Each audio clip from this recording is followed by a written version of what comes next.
começando o Artigo 5º, um programa que leva até você temas que estão na Constituição Federal, que fazem parte do dia a dia de todos nós, cidadãos brasileiros. No programa de hoje vamos falar sobre crime organizado. O artigo 5º define que não há crime sem lei anterior que o defina, e nem pena sem a previsão legal. Diz ainda que ninguém pode ser privado da liberdade ou de seus bens sem o devido processo legal, e nem pode ser considerado culpado até o trânsito em julgado da sentença condenatória. Mas o que diz a legislação brasileira sobre o crime organizado? Como é feito este combate? Para falar sobre isso, nós temos dois convidados no estúdio do Artigo 5º. Está aqui conosco o advogado Antenor Madruga. Ele faz parte da Fraudenet, rede de advogados especializados em temas relacionados a fraudes e a crimes do colarinho branco da Câmara Internacional de Comércio e Área Penal. E foi presidente do grupo de peritos que atuou no combate ao crime organizado pela ONU. Seja bem-vindo, doutor Antenor. Obrigado. Gostaria que o senhor começasse explicando para nós o que caracteriza o crime organizado. O crime organizado é o crime praticado pela empresa que se dedica ao crime. Como qualquer organização, há organizações que se dedicam à atividade lícita e outras que se dedicam à atividade ilícita. O que caracteriza o crime organizado é essa reunião de pessoas, reunião de patrimônio, reunião de fundo de comércio que se dedica à atividade criminosa. Não são pessoas, mas são verdadeiras empresas que praticam crime.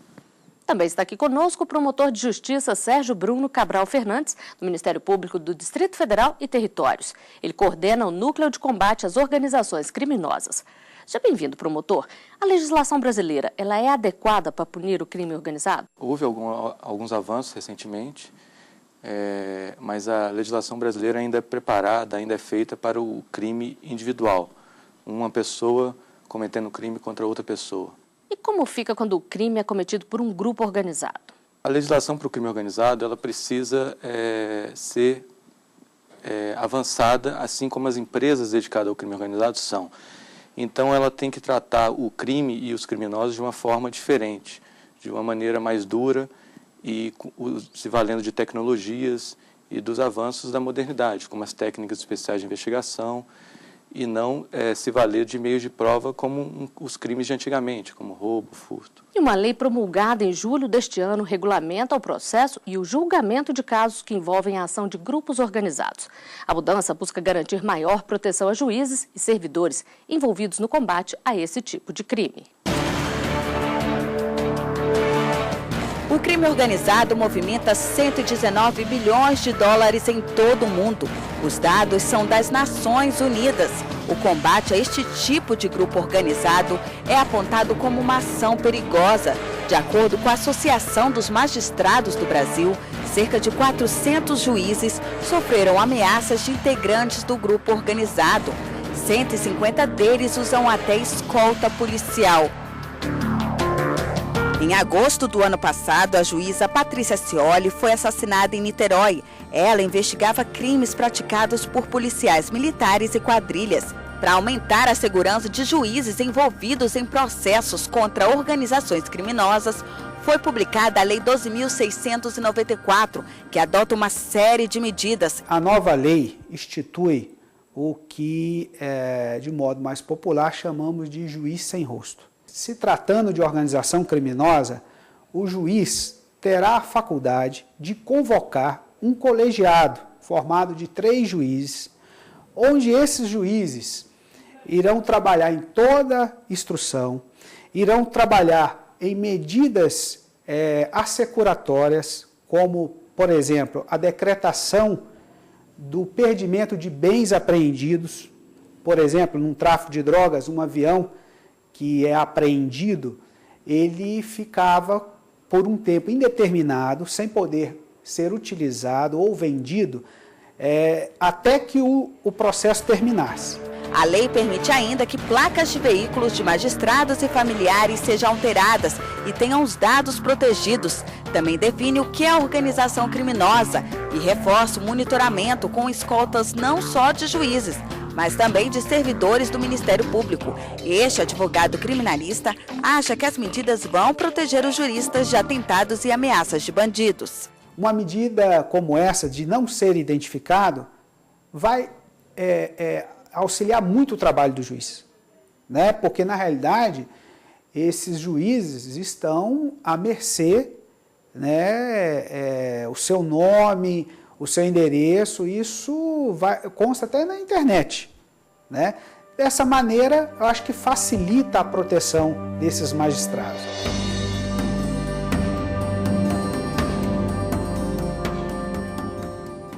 Promotor, como é que o senhor analisa a entrada em vigor dessa lei? Vai ajudar realmente?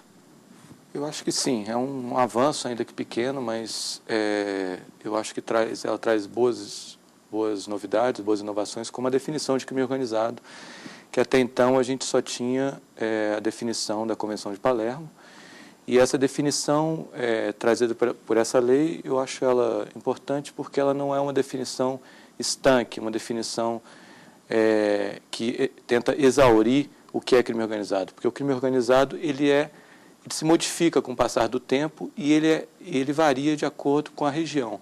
Então, se no Rio de Janeiro você tem um tipo de crime organizado, em Brasília você tem outro, no Nordeste você pode ter outro. Então, essa definição ela conseguiu definir, estabelecer o que é crime organizado sem engessar o conceito.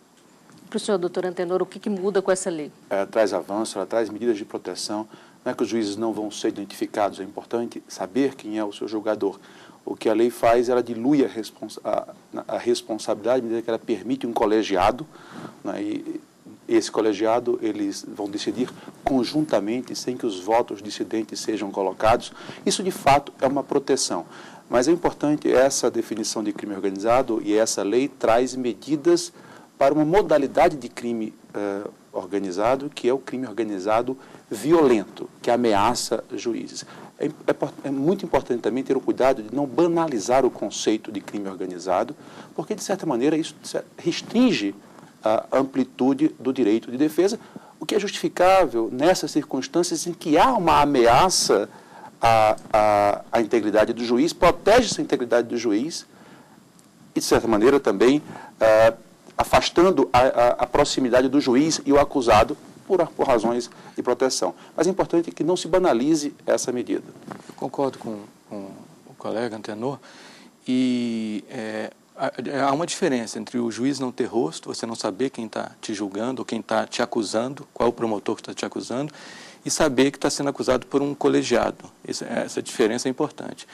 Essa questão que a lei trouxe com relação aos magistrados, o Ministério Público já vem fazendo há alguns anos.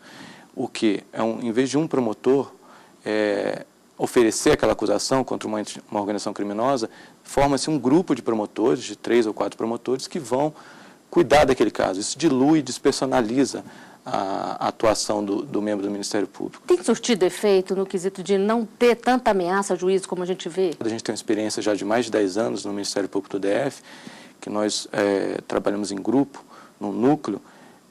A gente vê que você atuando em conjunto, você despersonaliza e tira um pouco essa carga de ficar só em cima de um colega. É lógico que nós tomamos os cuidados, né, com a segurança, independente da lei. Eu acho que a gente também não pode ficar esperando só a lei para resolver os problemas. Tem que ter criatividade e você pode usar instrumentos já existentes para resolver alguns problemas. Agora o senhor falou em banalização do crime organizado. O que seria isso? Não é que é banalização do crime organizado, porque, de fato, há uma diferença entre a organização criminosa e a organização, especialmente a organização criminosa violenta, que emprega meios violentos, e aquele crime plurimo, aquele crime praticado por mais de uma pessoa. Então, são situações diferentes. Eu acho que essa nova lei traz medidas, ela traz instrumentos que visam proteger justamente esse crime violento, crime por organizações criminosas violentas. Então, eu acho que isso é importante fazer essa distinção. Promotor, e como fica o processo no caso de crime organizado? É diferente? Ele pode correr em sigilo, por exemplo? Um processo complexo, primeiro porque normalmente ele envolve muitos réus, ele tem muitos réus, são processos grandes, processos que demoram, as audiências são enormes, são muitas testemunhas para serem ouvidas, então é um processo que, se você não cuidar dele, não dar um tratamento especial para ele, ele não avança, ele fica parado. Então, ele não é um processo que você pode tratar como os outros que você tem na promotoria. É um processo que exige, quando o juiz vai marcar uma audiência, ele tem que, às vezes, reservar o dia inteiro para aquele processo, ele tem que pedir um reforço na segurança do tribunal. Então, é um processo que realmente dá um pouquinho mais de trabalho. Só um ponto. Em relação à questão do sigilo especificamente, não é que o processo seja sigiloso. Ele jamais será sigiloso para a defesa ou para o acusado. Ele pode, inclusive, ter algumas medidas, principalmente na fase investigatória, uma escuta telefônica, por exemplo, não pode ser anunciada, porque senão ela perde o efeito. Mas o processo em si, ele até pode ser sigiloso para o público externo, mas ele não pode ser sigiloso, e não é sigiloso, para o acusado. E qual que é a diferença para a defesa quando envolve crime organizado? Todos têm direito à defesa, inclusive está no artigo 5º da Constituição. Então, todos têm direito à defesa. Uma acusação, ela é principalmente uma acusação que envolve crime organizado, ela é uma acusação muito forte. Uma organização criminosa, ela é muito ampla. Ela tem desde os cabeças até os funcionários, como qualquer empresa. E muitas vezes se envolve numa organização criminosa até pessoas que eventualmente participam lateralmente, até às vezes sem saber que participam de uma organização criminosa. No limite, por exemplo, a faxineira de um prédio onde a organização se reúne. Enfim, ela participa ou não. Então, é claro que é uma defesa que tem que ser feita como em qualquer processo. E é importante que se garanta o direito à defesa como em qualquer processo. A própria acusação de ser membro de uma organização criminosa, ela é uma acusação muito forte. Então, é preciso que se exerça essa acusação com cuidado. É importante que se tenha em mente que uma organização criminosa, além de ela pode ser violenta, como falou o Dr. Antenor, e pode ser na forma empresarial, quase que profissional. Agora, tem uma característica que na experiência eu acho que define uma organização criminosa assim muito bem. É quando ela consegue se infiltrar dentro do Estado, é quando ela bota um braço dentro do Estado e aí sim o próprio Estado, que é o responsável por combater o crime, se sente fraco. Basta ver que recentemente, numa dessas grandes operações do Ministério Público de Goiás, você tem metade dos quase 80 réus são servidores públicos da esfera federal, estadual e municipal. Quando você pega uma organização que está comprometida dessa forma, aí sim o Estado tem que agir de forma diferente, que não se deve utilizar num crime comum, por exemplo. Então, eu acho que é importante identificar quando realmente é uma organização criminosa, para você não usar as técnicas especiais de investigação, como é a colaboração premiada, a interceptação telefônica, a infiltração, em qualquer crime. Isso tem que ser reservado apenas para esses casos onde o Estado não pode fraquejar. E no próximo bloco você vai saber o que diz a Convenção de Palermo e o que pensam as pessoas sobre o crime organizado. O artigo 5º volta já.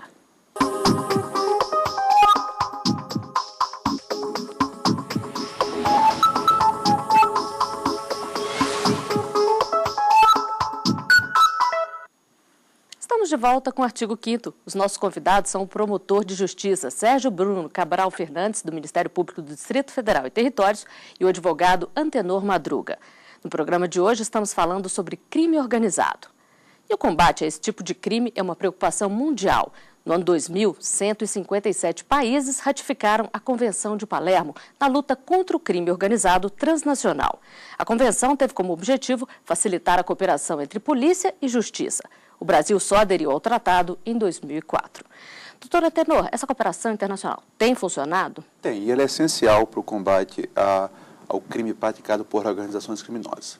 Da mesma maneira que a globalização permitiu que as empresas lícitas tivessem acesso a insumos, a produtos, a contato com empresas em outros países, assim também funcionam as organizações criminosas. De maneira que, se não houver essa cooperação, dificilmente se terá um combate eficaz à organização criminosa.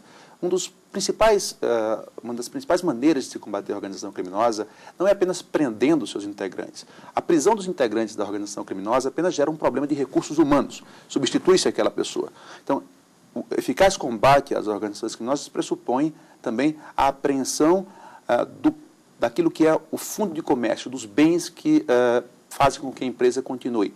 E para isso, no mundo que permite o trânsito de bens e patrimônio entre diversas jurisdições, a cooperação também se mostra essencial. Então, tem funcionado, pode melhorar, é claro, mas já é bastante eficaz, eu diria. Promotor, o fato de ter sido escolhido o nome Convenção de Palermo não foi à toa, não, né? Não, tem uma simbologia muito grande a Convenção de Palermo, por conta do assassinato do membro do Ministério Público, Giovanni Falcone.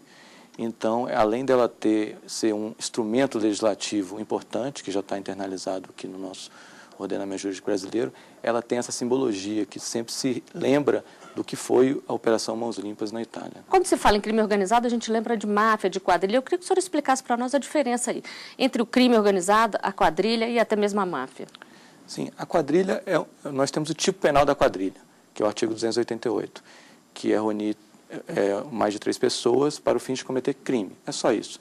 Então, você pode ter uma quadrilha que não necessariamente se reveste numa organização criminosa. Uma organização criminosa é algo muito mais sofisticado, muito mais, tem muito mais técnica, muito mais poder financeiro, muito mais poder político, mas nós não temos um tipo de organização criminosa. Nós temos agora com essa lei a definição, que já vinha na Convenção de Palermo, mas o crime de quadrilha ele é um crime que tem a pena baixa e ele é um crime que, na prática, ele acaba sendo utilizado para a organização criminosa. Eu acho que no novo Código Penal, na reforma, vai haver uma alteração nesse sentido, de que se diferencia a quadrilha comum do crime comum da organização criminosa. É preciso, sim, avançar o Código Penal. O crime hoje, ele não é como o Sérgio Bruno falou no início, que ele não é mais aquele crime de comarca, não é aquele crime que é praticado por pessoas contra pessoas. É um crime que é uma verdadeira atividade empresarial em algumas situações. E para os países terem essa cooperação internacional, eles precisam ter acordos de extradição? São coisas diferentes. A extradição visa a entrega de pessoas, né, tanto para responder a processos, chamada extradição instrutória, quanto para cumprir pena. Essa é uma modalidade de cooperação que, no Brasil, não depende de tratado. Então, o Brasil, respondendo a sua pergunta, extradita sem tratado, desde que o outro país também o faça. Mas a própria Convenção de Palermo, essa convenção que mencionamos de combate ao crime organizado, ela serve para muitos países como a base, como o tratado que é base para permitir a extradição. E nas ruas as pessoas falam sobre o crime organizado e a necessidade de proteção para os juízes. A equipe do Artigo 5º foi conferir as opiniões.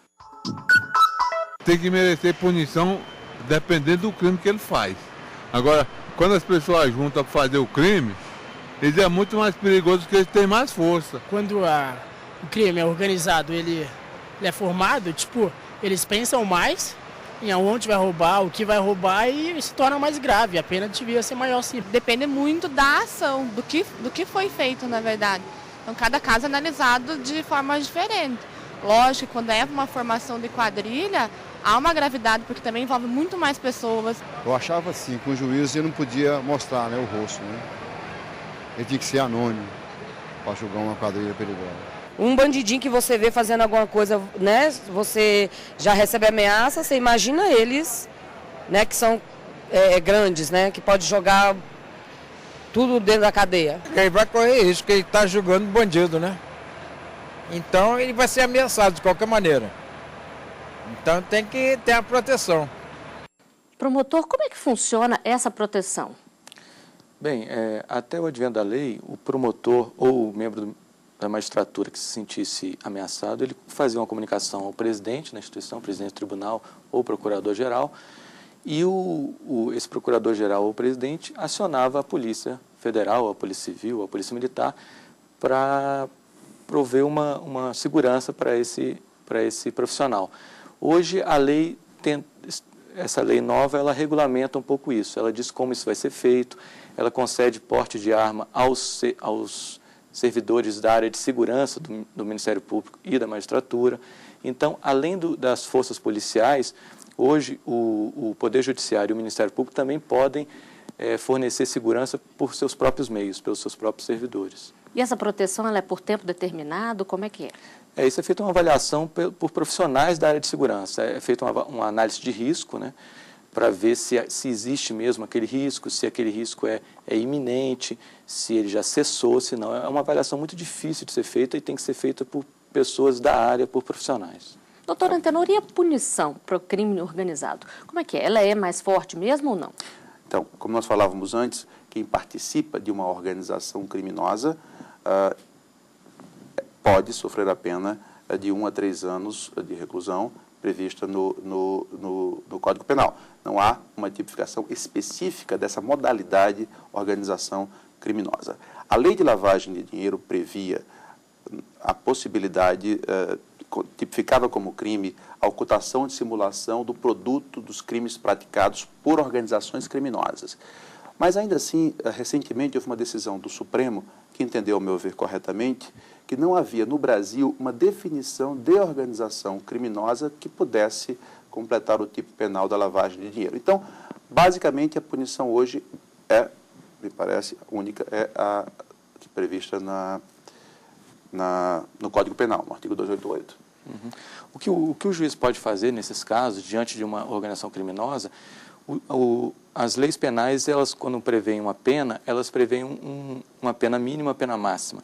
Isso existe justamente para que o juiz possa fazer uma dosimetria, porque você pode ter um crime de corrupção praticado, às vezes, por um funcionário público que recebe um pequeno valor para facilitar, para conceder alguma vantagem ali. Mas você pode ter uma corrupção praticada, às vezes, por uma organização criminosa que causa um grande dano ao Estado.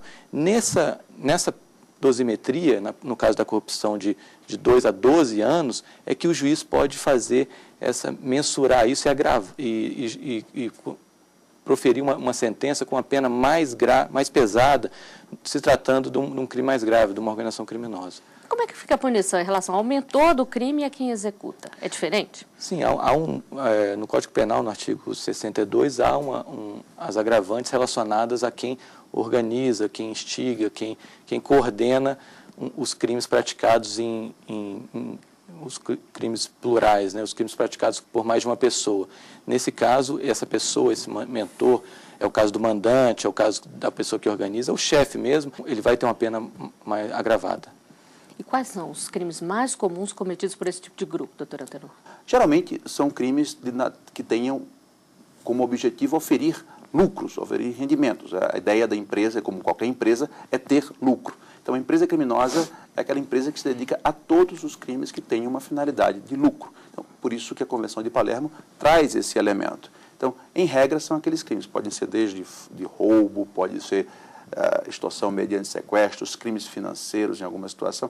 Então, sempre que nós vemos organizações criminosas onde há maior oportunidade de obter ilicitamente uma vantagem financeira.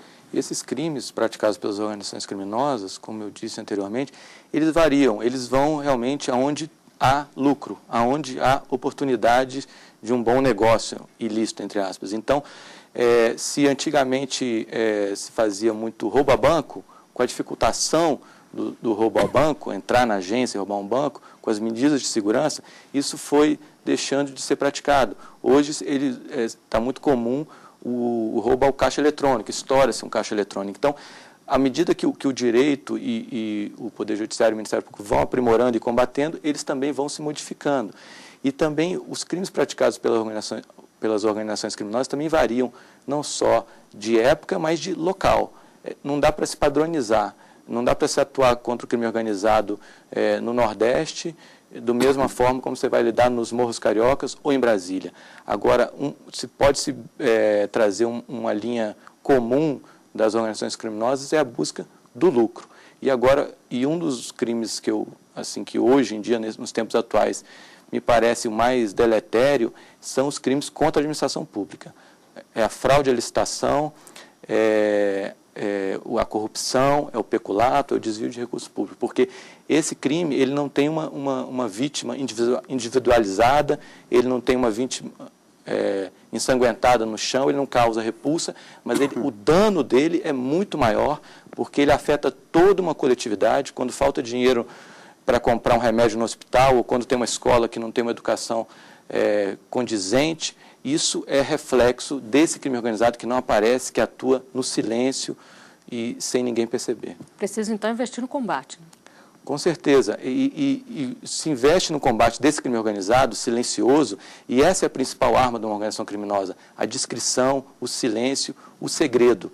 E como é que você consegue romper esse véu de segredo? Com as técnicas especiais de investigação. São técnicas que você tem que entrar mais na intimidade das pessoas, por isso que não pode ser banalizada, não pode ser usada em qualquer caso, e você consegue, às vezes, por meio de uma interceptação telefônica, de uma interceptação ambiental, uma colaboração premiada, uma infiltração de um agente policial numa organização, você consegue descobrir qual o segredo daquela organização, como ela atua, quem são os colaboradores dela, quem é aquele funcionário que ajuda ela dentro de uma repartição pública. Então, as técnicas especiais de investigação, eu acho que é uma grande saída para conseguir avançar nesse combate à organização criminosa. Mas é importante ressaltar isso, acho que estamos todos de acordo, a necessidade de não banalizar. O que na prática não está acontecendo. Hoje nós temos um número absurdo de escutas telefônicas, uma verdadeira banalização dessas técnicas especiais que deveriam ser reservadas aos casos mais de organizações criminosas propriamente ditas, mas não é o que, na verdade, tem acontecido. Isso, obviamente, não é aquilo que...